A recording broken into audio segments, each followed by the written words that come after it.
ঢাকা শহরের কোলাহল পেরিয়ে এক শান্ত জায়গার খোঁজে বেরিয়েছিলাম আজ। 3টি বাইক, এক বিকেলের রোদ, আর আমাদের গন্তব্য হযরতপুরের বিখ্যাত জলকাচারি রেস্টুরেন্ট। ভেবেছিলাম নদীর ধারে একটু বসে চা খাবো, শান্ত পরিবেশে মনটা হালকা করব। কিন্তু এখানে এসে শুনলাম এখানে ঢুকতে হলে আগে থেকে বুকিং দিতে হয়।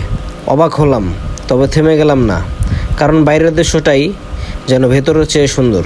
নদীর বুকে আস্তে আস্তে ভেসে যাচ্ছে নৌকা, সূর্য ধীরে ধীরে হারিয়ে যাচ্ছে দিগন্তের ওপারে।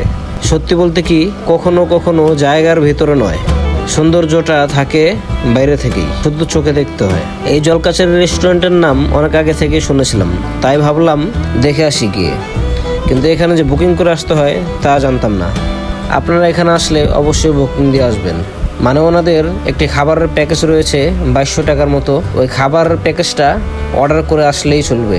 বুকিং না দিয়ে আসলে কিন্তু আমাদের মতোই বাইরেই দাঁড়িয়ে থাকতে হবে, ভিতরে আর ঢুকতে পারবেন না। তবে বাইরের দৃশ্যগুলো খারাপ নয়। আমরা বাইরে থেকে দাঁড়িয়েই নদীর পাড়ের দৃশ্যগুলো উপভোগ করলাম।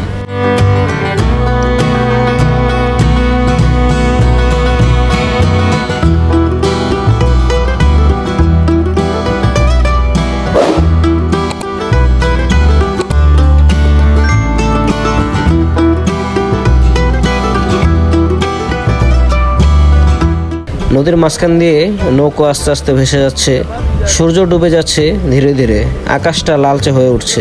একেবারে শান্ত প্রশান্ত একটা বিকেল। ভিতরে যেতে না পারলেও বাইরের এই দৃশ্যগুলো যথেষ্ট ছিল। সব মিলে খারাপ লাগেনি একটু, বরং মনে হয়েছে কোলাহল থেকে একটু দূরে এমন জায়গায় আসা মানেই মনটা হালকা হয়ে যায়।